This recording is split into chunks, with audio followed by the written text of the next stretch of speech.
نمانا قاسم میں علم کہاں ہے؟ اچھا ایک بات نہیں آپ کہہ رہے ہیں یہاں علم ہے. سنیے، وَإِنَّمَا أَنَا قَاسِمٌ میں علم کا آپ کیا لیتے ہیں مراد؟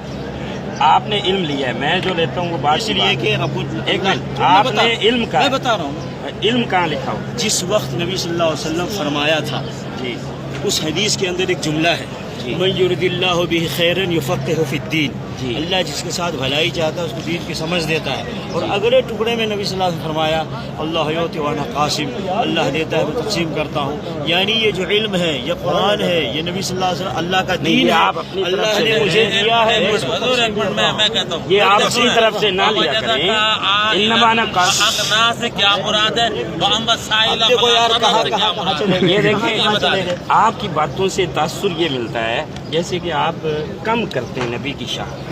ہمیں یہ تاثر جو دوسری بات ہے غلط بات ہے. آپ اللہ سے بڑھاتے ہیں. نہ ہم اللہ کے ایک منٹ حضرت چلو مت حاجی صاحب، چلو چلو آپ کی باتوں سے یہ بات صحیح ہے. آپ کی باتوں سے یہ تاثر ملتا ہے جیسے کہ آپ نبی کی شان کو کم کرتے ہیں. کیسے؟ ہمیں محسوس ہوتا ہے، ہو سکتا ہے اللہ کرے ایسا نہ ہو، تو میں کیا کروں؟ یہ سب کو ہوتا ہے. آپ کو محسوس ہوتا ہے کسی کو میں دیکھیے اللہ رب العالمین، میں آپ کو بتاؤں نا، اب میں بتا رہا ہوں نبی صلی اللہ علیہ وسلم کا مقام. اللہ رب العالمین خالق ہے، ہمارے اللہ نبی صلی اللہ علیہ وسلم مخلوق ہے. اللہ رب العالمین نبوت اور رسالت دینے والا ہے، اور اللہ کے رسول صلی اللہ علیہ وسلم نبی اور رسول ہے.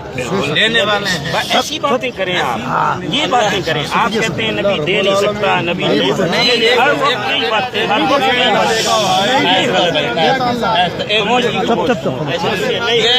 یہ جو یہ ایمان ملا کدھر سے ملا ہے آپ کو؟ ایک منٹ